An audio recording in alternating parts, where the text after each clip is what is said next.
জাতিসংঘে নিযুক্ত ইরানের রাষ্ট্রদূত আমির সাইদ ইরাভানি জোর দিয়ে বলেছেন যে যুক্তরাষ্ট্র কর্তৃক ইরানি জাহাজ জব্দের ঘটনায় ইসলামী প্রজাতন্ত্র ইরান যথাযথভাবে প্রতিক্রিয়া জানানোর সব অধিকার সংরক্ষণ করে।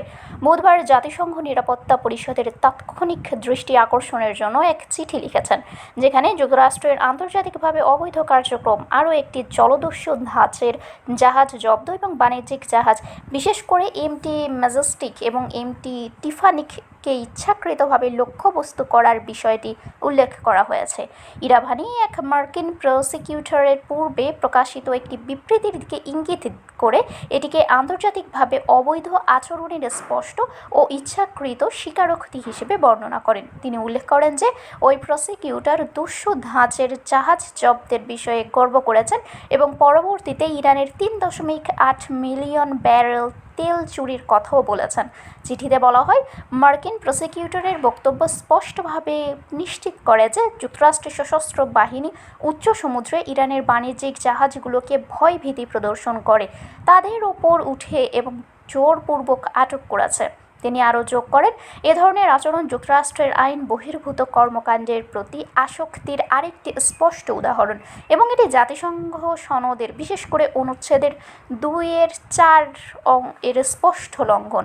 চিঠি অনুযায়ী এই কর্মকাণ্ড 1974 সালের জাতিসংঘ সাধারণ পরিষদের প্রস্তাব 3314 অনুযায়ী আগ্রাসনমূলক কাজ এর সংজ্ঞার আওতায় পড়ে, যেখানে এক রাষ্ট্র কর্তৃক অন্য রাষ্ট্রের বিরুদ্ধে সশস্ত্র শক্তি ব্যবহারের বিষয়টি অন্তর্ভুক্ত। দূত আরও জোর দিয়ে বলেন, বৈধ বাণিজ্যিক কার্যক্রমে নিয়োজিত জাহাজের বিরুদ্ধে এ ধরনের পদক্ষেপ সামুদ্রিক নিরাপত্তা ও স্থিতিশীলতার জন্য সরাসরি হুমকি এবং এটি অঞ্চলের উত্তেজনাপূর্ণ পরিস্থিতিকে আরও বাড়িয়ে তুলছে। চিঠিতে বলা হয়, বস্তুত ও প্রভাবের দিক থেকে এসব কর্মকাণ্ড রাষ্ট্র সমর্থিত জলদস্যুতা ও সন্ত্রাসবাদের সমতুল্য, যা আন্তর্জাতিক আইনের আওতায় কোনো বৈধতা বা না থাকা দেশীয় প্রক্রিয়ার আড়ালে পরিচালিত হচ্ছে।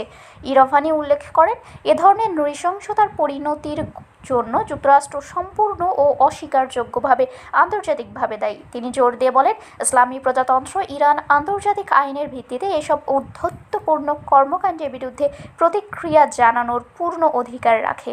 শেষে তিনি নিরাপত্তা পরিষদের প্রতি আহ্বান জানান যাতে তারা এই জাহাজ জব্দের নিন্দা জানায়, আটক সব জাহাজ, পণ্য ও সম্পত্তি অবিলম্বে ও নিঃশর্তভাবে মুক্তির দাবি করে এবং ভবিষ্যতে এ ধরনের ঘটনার পুনরাবৃত্তি রোধে ব্যবস্থা গ্রহণ করে।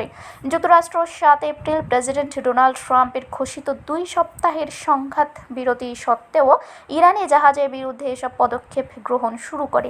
তেহরান এই অবরোধকে যুদ্ধবিরতির শর্ত লঙ্ঘন হিসেবে নিন্দা জানায় এবং এর পাল্টা হিসেবে কৌশলগত হরমুজ প্রণালীকে সব ধরনের নৌযানের জন্য বন্ধ করে দেয়। শুধুমাত্র ইরানি কর্তৃপক্ষের অনুমোদনপ্রাপ্ত জাহাজগুলো ব্যতিক্রম হিসেবে চলাচলের অনুমতি পায়। দেশটি আরও স্পষ্টভাবে ঘোষণা করেছে যে অবরোধ বহাল থাকা অবস্থায় ওয়াশিংটনের সঙ্গে আলোচনায় ফেরার ধারণাকেও তারা সম্পূর্ণভাবে প্রত্যাখ্যান করেছেন। শারমিন শিমু, বরেন্দ্র টেলিভিশন।